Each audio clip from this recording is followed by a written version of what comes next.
Assalamualaikum warahmatullahi wabarakatuh. Kami dari kelompok 2 akan mempresentasikan bagaimana networking dalam organisasi. Sebelum memulai, kami akan memperkenalkan diri masing-masing. Saya Afifah Salsabila Yuswanti, absen 2. Saya Alvan Farcialadi, absen 5. Saya Alvan Olivan, absen 6. Dan saya Alvina Maria Kira Permata, absen 7.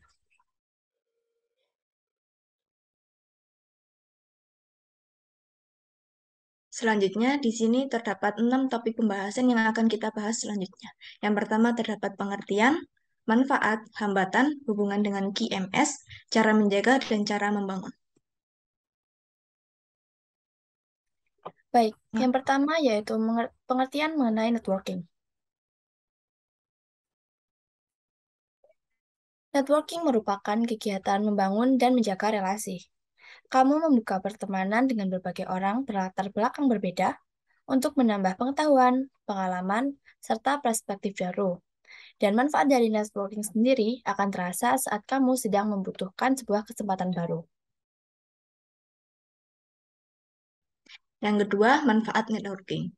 Di sini terdapat 5 manfaat dengan networking. Yang pertama, information sharing.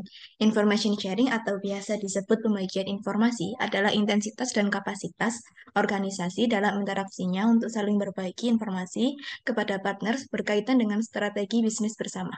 Adanya networking dapat memberi kesempatan bagi mereka untuk berbagi informasi sekaligus menerima feedback dari orang-orang dengan pengetahuan dan pengalaman yang bisa sangat beragam. Yang kedua, connection. Seiring kebutuhan untuk memperoleh berbagi informasi, momen networking dapat dimanfaatkan sebagai ruang untuk membangun koneksi dan memenuhi kebutuhan kerjasama seperti kemitraan, joint venture, dan lain-lain. Momen ini dapat memberi manfaat, contohnya seperti dikenal banyak orang, dapat berbagi informasi yang mungkin dibutuhkan, dan lain sebagainya. Yang, yang ketiga, ada promotion. Networking yang luas dapat menjadi media promosi diri ataupun organisasi, berbagi informasi tentang kemampuan dan pengalaman kamu melalui networking bisa menjadi salah satu cara membangun personal branding. Yang keempat ada credibility.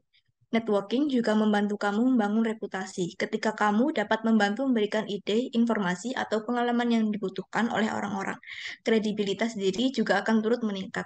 Dan yang terakhir ada self-esteem.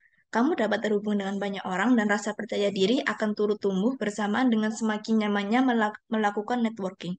Rasa percaya diri ini bisa membuka kesempatan untuk mendapatkan lebih banyak informasi dan berbagi dengan orang lain.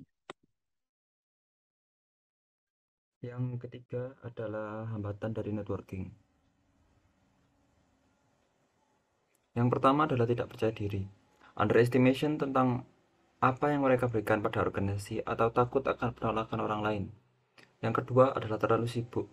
Ketika orang tersebut tidak bisa membagi waktu dan tidak mau mengorbankan waktunya untuk melakukan networking. Lalu yang ketiga adalah kurang sabar. Melakukan networking dengan mengharapkan hasil yang cepat dan terlalu tergesa-gesa akan hasil yang ingin didapatkan. Lalu yang keempat, tidak terbiasa berbicara dengan orang lain. Ketika orang merasa kurang nyaman saat memulai pembicaraan dengan orang lain yang masih asing serta takut akan penolakan orang asing.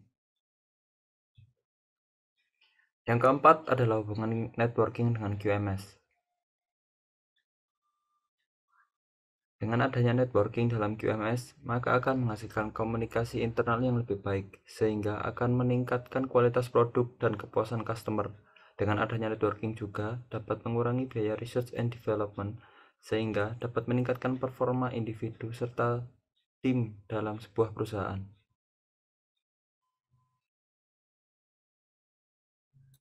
Selanjutnya adalah cara menjaga networking. Nah, bagaimana cara menjaga networking? Ada 4, yaitu menjadikan rekan kerja seperti teman. Di luar pembahasan pekerjaan, kita dapat melanjutkan obrolan secara santai dengan pembahasan di luar pekerjaan. Dan dapat juga berkumpul bersama untuk sekedar mempererat hubungan di luar kantor atau pekerjaan. Selanjutnya, tetap berperilaku sopan dan santun meski tidak dalam lingkup formal. Tetap menjaga sopan santun meski tidak dalam lingkup formal dengan attitude sewajarnya dengan teman ataupun orang lain. Bersikap sewajarnya, tidak berlebihan atau cabar saat berbicara dengan orang lain. sehingga rekan tetap nyaman saat berkomunikasi dengan kita. Dan yang terakhir yaitu berteman di media sosial. Agar lebih memperkuat networking, kita dapat saling berteman di media sosial untuk lebih tahu apa yang terjadi dengan mereka dan menjadi lebih akrab, yang membuat kita tahu bagaimana kondisi mereka.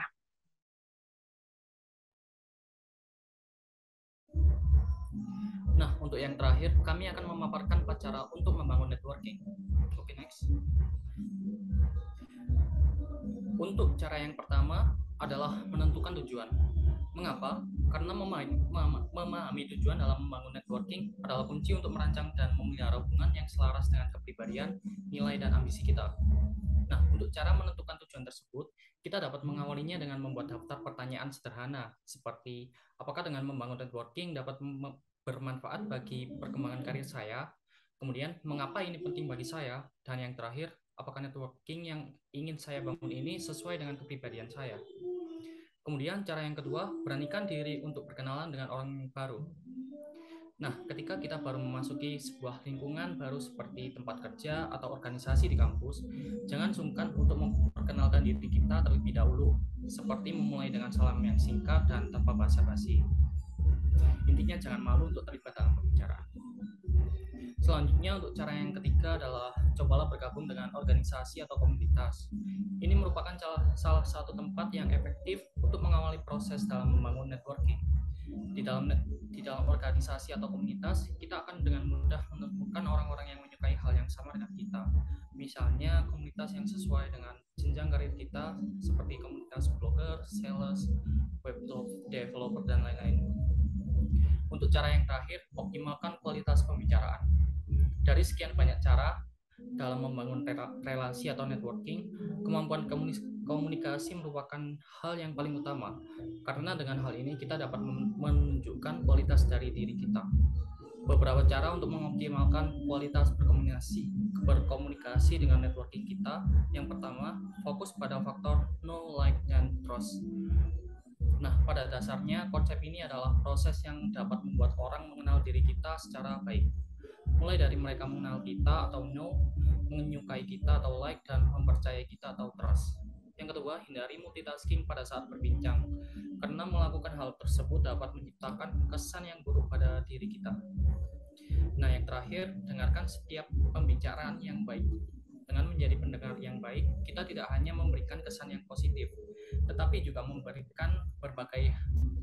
kita juga bisa mendapatkan berbagai hal yang dari proses berbincang yang sedang berlangsung, seperti ide-ide menarik, pengetahuan baru, hingga saran yang membangun.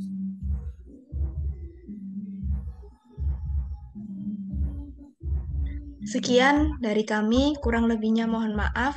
Wassalamualaikum warahmatullahi wabarakatuh.